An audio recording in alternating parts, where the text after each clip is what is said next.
దయచేసి క్షమించండి మహాదేవ. దేవేంద్రుల వారి ఆజ్ఞ. నేను బాణప్రయోగం చేయక తప్పని పరిస్థితి.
స్వామి, మా నాన్నగారు మహాయజ్ఞాన్ని తలపెట్టారు కనుక మనం వెళ్లాల్సిందే.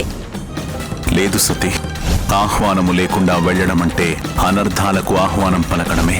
ఎవరికైతే భూత ప్రేత పిశాచాలతో తందనాలాడటం ఇష్టమో తను మంగళకారుడు ఎలా కాగలడు? తను అమంగళకరుడు. తనని మహాయజ్ఞంలోనే కాదు, మా ఊరి బయట గుడిలో పూజలకు కూడా పిలవబోను బాలిక. ఓ యోగాగ్ని, ప్రత్యక్షం కండి. వచ్చి మీ దావాగ్నిలో నన్ను కాల్చి భస్మం చెయ్యండి. సతీ! సతీ!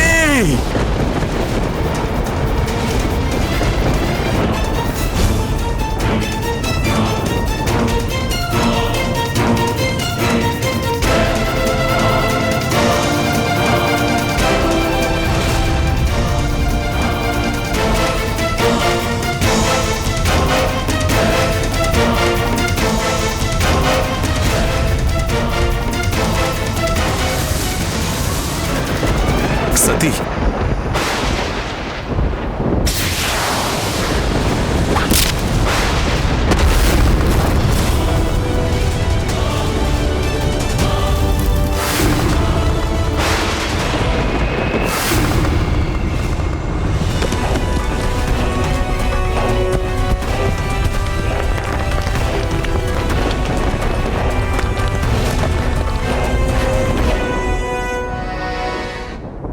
దారుణం, మహాదారుణానికి ఒడిగట్టారా మన్మధుడు. మనం వెంటనే అక్కడికి వెళ్ళడం మంచిది.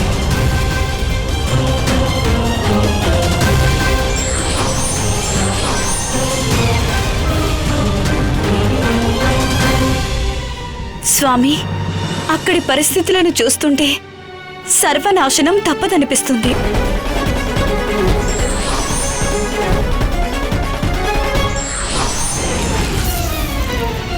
దేవతలారా, ఇంద్రదేవ, ఎందుకింత అనర్థం చేశారు?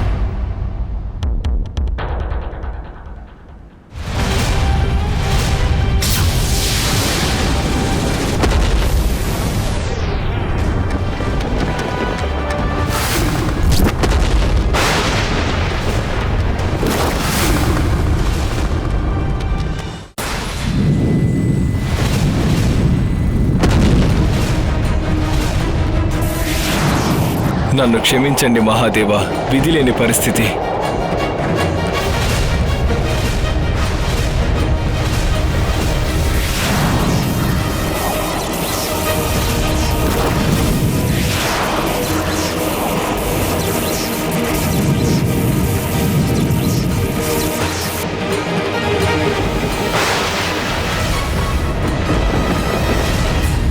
నేను వెళ్ళక తప్పదు.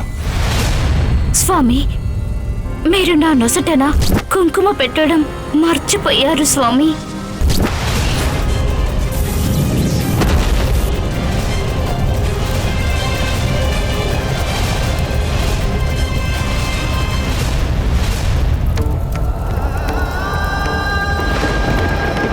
మహాదేవుడి క్రోధాగ్ని మన్మధుడిని భస్మం చేసింది.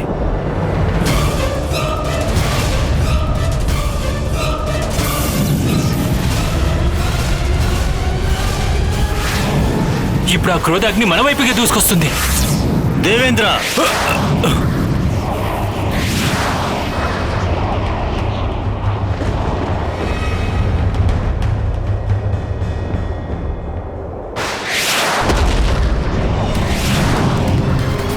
మీరు చాలా పెద్ద అనర్థానికి కారణమయ్యారు ఇంద్రదేవ.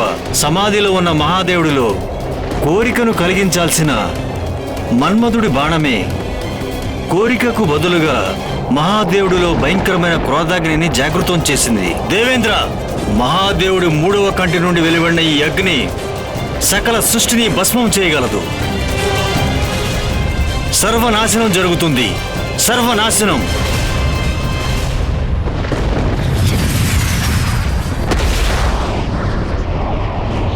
ఇది చాలా పెద్ద అనర్థం. ఎవరు కూడా సురక్షితంగా ఉండలేరు. మహాదేవుడు క్రోధాగ్ని నుండి ఇప్పుడు మనల్ని రక్షించేది ఎవరు?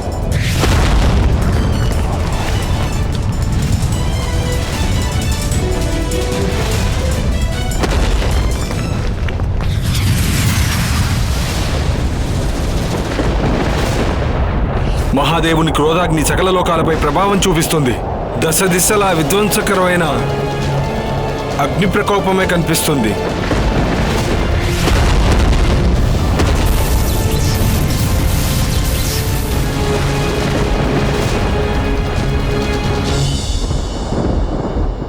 నా వల్ల పెద్ద పొరపాటు జరిగిపోయింది. శ్రీహరి, మీరే కాపాడాలి. లేకపోతే సకల సృష్టి ధ్వంసమైపోతుంది. ఇక ఏమీ మిగలదు ప్రభు. దేవేంద్ర, మహాదేవుడి త్రినేత్రాగ్ని చండ ప్రచండమైంది. దాన్ని అడ్డుకోవడం నాకు గాని బ్రహ్మదేవుడికి గాని అసంభవం.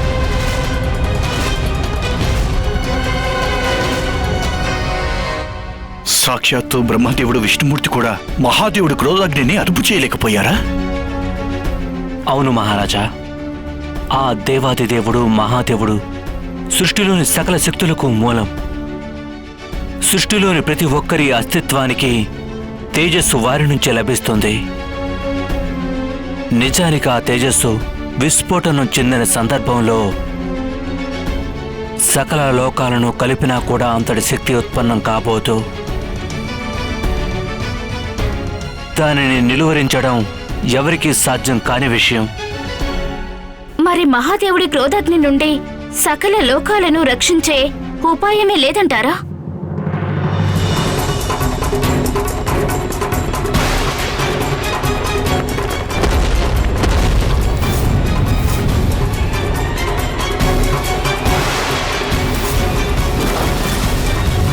మాత, ఒకసారి వెంటి నుండి వదిలిన బాణాన్ని ఎలా వెనక్కి తీసుకోగలము? అదేవిధంగా మహాదేవుడి కంటి నుండి వెళ్ళిన క్రోధాగ్ని వెనక్కి తీసుకోవడం అసంభవం. దానిని ఆపడం గాని అదుపు చేయడం గాని సాధ్యం కాదు. కానీ దానిని నియమిత ప్రదేశంలో బంధించి ఉంచవచ్చు. దానికి తగిన ఉపాయం బ్రహ్మదేవుడు చెప్పారు. బ్రహ్మదేవా, మహాదేవుడి క్రోధాగ్నిని శాంతింపజేయడానికి తగిన ఉపాయం కనిపెట్టాలి. నేను మహాదేవుడి క్రోధాగ్నిని దిశను మార్చడానికి తగిన ఉపాయం నాకు తెలుసు. దానితో సృష్టి సురక్షితంగానూ ఉంటుంది, ఇంకా వారి క్రోధాగ్నికి ఉన్న గౌరవానికి కూడా భంగం కలగదు. ఉచితమే. సముద్రదేవ, మిమ్మల్ని ఆహ్వానిస్తున్నాను. ప్రణామాలు బ్రహ్మదేవ. ప్రణామాలు శ్రీహరి. దేవత గణాలందరికీ ప్రణామాలు. సముద్రదేవ, ఇప్పుడు మీరే మహాదేవుడి క్రోధాగ్నిని మీలో విలీనం చేసుకుని సృష్టిని సర్వనాశనం కాకుండా ఆపగలరు.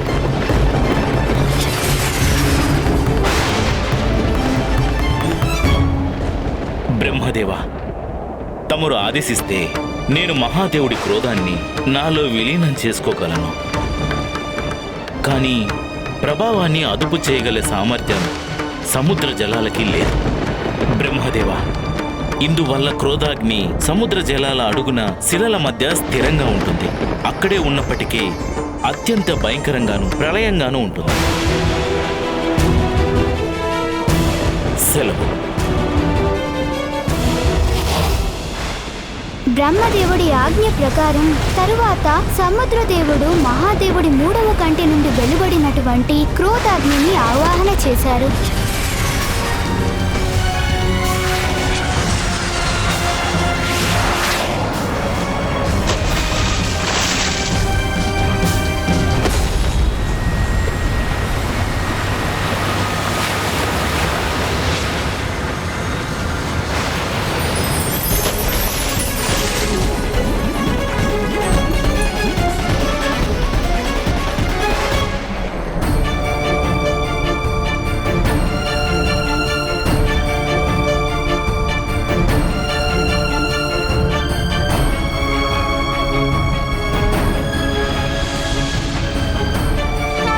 అంటే బ్రహ్మదేవుడి ఉపాయంతో సముద్రదేవుడు చేసిన బాధ్యతా నిర్వహణ ద్వారా సృష్టి రక్షించబడింది.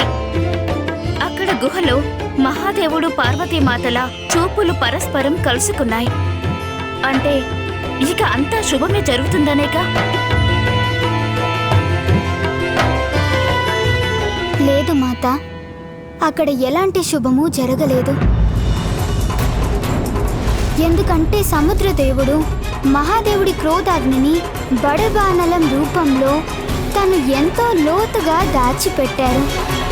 కానీ బడబాగ్ని ఇప్పటికీ ప్రళయ భీకరంగానే ఉంది. ఆ బడబానలం లాగానే మహాదేవుడి క్రోధాగ్ని కూడా శాంతించలేదు మాత.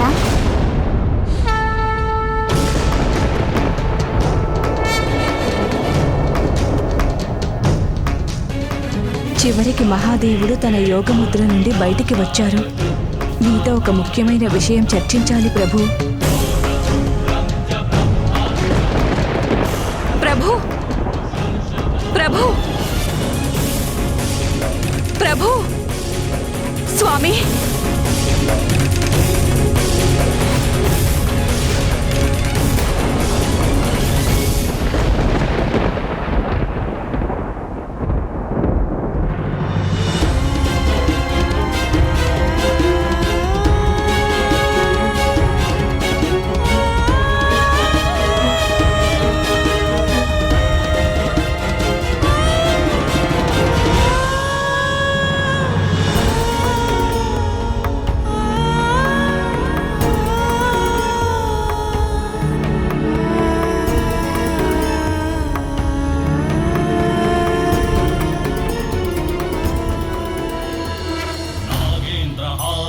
त्रिलोचनाय हस्तांगरागाय महेश्वराय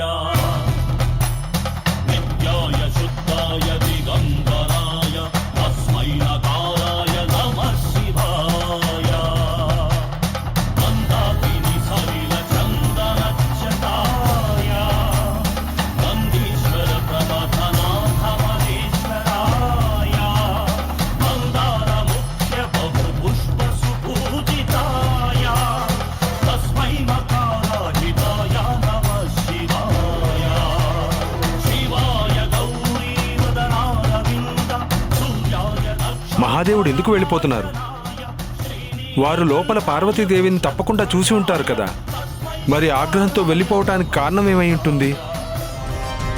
మహాదేవుడి క్రోధాగ్నిని మనం నియంత్రించి ఉండొచ్చు, కానీ మహాదేవుడి ఆగ్రహం మాత్రం మన్మథుడిని భస్మం చేసిన తర్వాత కూడా శాంతించలేదు.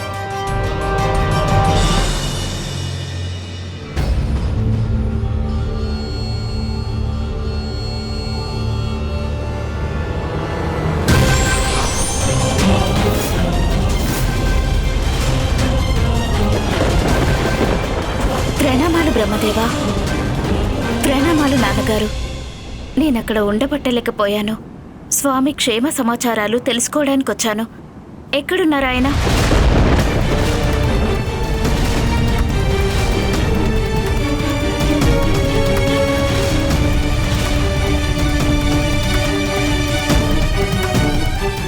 మీరంతా ఇంత మౌనంగా ఎందుకున్నారు? ఎవరు ఏం మాట్లాడట్లేదు. స్వామి ఎక్కడున్నారు?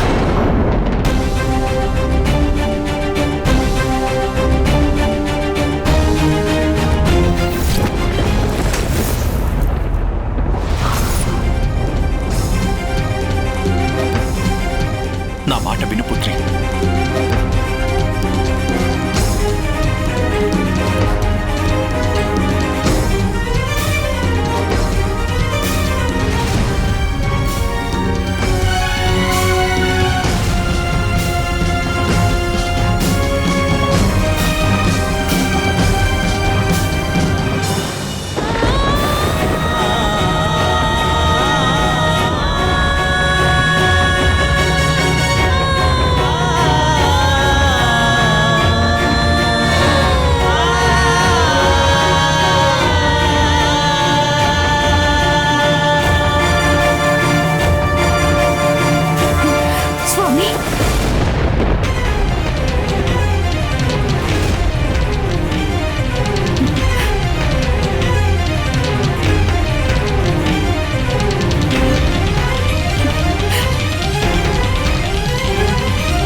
స్వామి!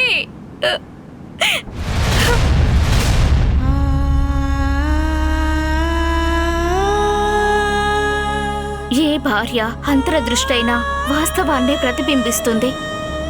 రాబోయే ప్రమాదం గురించి ముందే చెప్తుంది. అందుకే రతీదేవి బయలుదేరే ముందే మన్మధుడిని అడ్డుకున్నారు.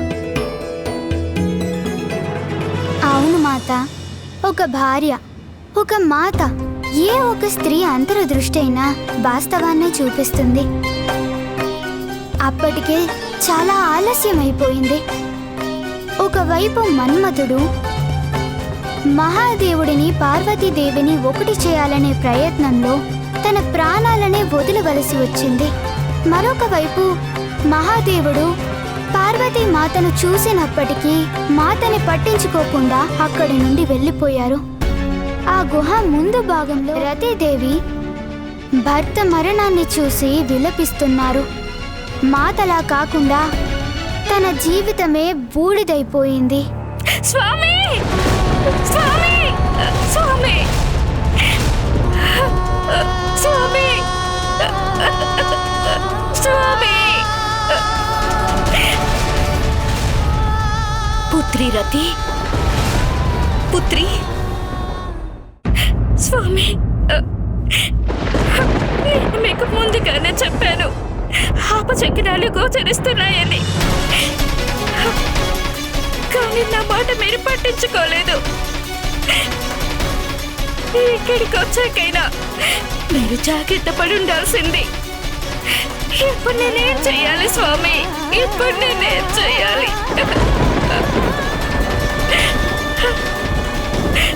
వెళ్ళొస్తానని మాటిచ్చారు. నేను కాలచక్రాన్ని వెనక్కి తిప్పగలిగితే తప్పకుండా తిప్పేదాన్ని. మనం ప్రేమలో ఉన్నాం, ఆనందంగా ఉన్నాం, ప్రియంగా ఉన్నాం, బాహుబంధాల్లో కరిగిపోతున్నాం. మరి మీరు నాకు అలంకరణ చేస్తున్నారు.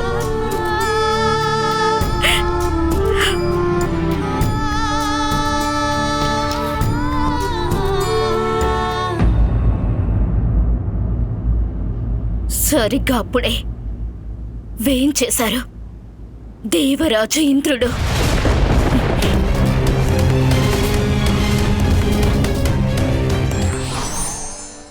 మనం ఏదైనా ఒక నిర్ణయం తీసుకునే ముందు పరిస్థితులను బాగా అంచనా వేయాల్సుంటుంది, లేకపోతే తగిన శిక్ష అనుభవించాల్సి వస్తుంది.